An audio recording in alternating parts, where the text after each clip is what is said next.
একটা মানুষ যে কোনো দল সাপোর্ট করতেই পারে, এটা একান্ত তার ব্যক্তিগত বা পার্সোনাল বিষয়। কিন্তু কোনো দলকে এমন অন্ধভাবে সাপোর্ট করব না যে সেই দলের অস্তিত্বটা না থাকলে যাতে আমি মানুষ হিসেবে আমার পরিচয়টাও নষ্ট হয়ে না যায়। এবং এমন কোনো কাজ করব না বা এমন কোনো দলের জন্য অন্ধত্ব হিসেবে থাকবো না যে সেই জায়গায় দাঁড়িয়ে আমি কোনটা ন্যায় কোনটা অন্যায় এই কথাটা বলতে না পারি। এইভাবে অন্ধের মতো কাউকেই সাপোর্ট করা ঠিক না।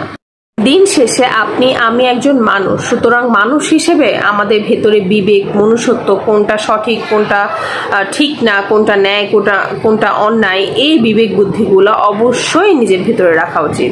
ভালো মন্দ নির্ধারণের ক্ষমতাটুকু আপনার ভেতরে রাখবেন। এটা কখনোই কোনো দল সাপোর্ট করার ক্ষেত্রে এটা বিক্রি হতে দিবেন না। এটা একান্ত আপনার এবং এটা একান্ত আপনার ভেতরে রাখা উচিত।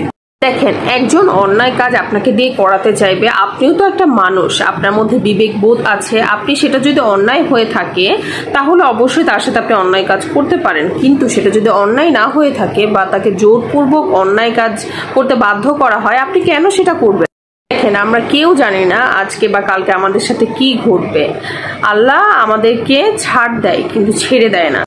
আপনি যে অন্যায় করছেন সে অন্যায়ের প্রতিফল হিসেবে আপনিও কিন্তু সেই শাস্তি ভোগ করবেন। এবার আপনার নিজের ফ্যামিলির দিকে তাকান। আপনি এমন রাজনীতি কেন করবেন যে রাজনীতি করার জন্য আপনার কারণে আপনার ফ্যামিলিকে ভোগান্তির সম্মুখীন হতে হবে, তাদেরকে পালিয়ে পালিয়ে বেড়াতে হবে?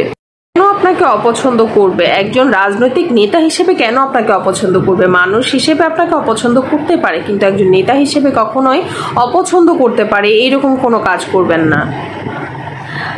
আপনার সাথে একটা দুর্ঘটনা ঘটলে বা আপনার কোনো একটা ক্ষতি হলে কেন একজন সাধারণ মানুষ আলহামদুলিল্লাহ বলবে? কেন সে দুঃখ পাবে না? দল করেন, খুব ভালো কথা, খুবই ভালো কাজ। দল করা কোনো খারাপ কিছু না, এই স্বাধীনতাটুকু আপনার রয়েছে। আপনি যেই দল খুশি সেই দল নির্ধারণ করতে পারেন, কিন্তু সেই দলের জন্য আপনি এমন কোনো খারাপ কাজ বা এমন দাম্ভিকতা দেখাবেন না যেটার কারণে আপনার ফ্যামিলিকে বিপদে পড়তে হয়। কিন্তু বিপদে পড়লে আপনাকে সাহায্য করার মতো কেউ আসবে না।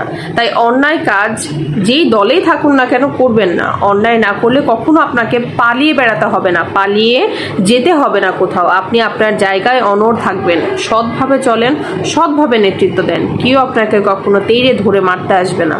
একটা কথা মনে রাখবেন, আপনি আজকে যে অন্যায়টা করছেন এই অন্যায়টা কিন্তু গুরুতর হিসেবে ঠিক আপনার উপরেই ফেরত আসবে। এই কথাটা একবার মানুষ হিসেবে চিন্তা করে দেখেন, কখনো আপনি অন্যায় করতে পারবেন না।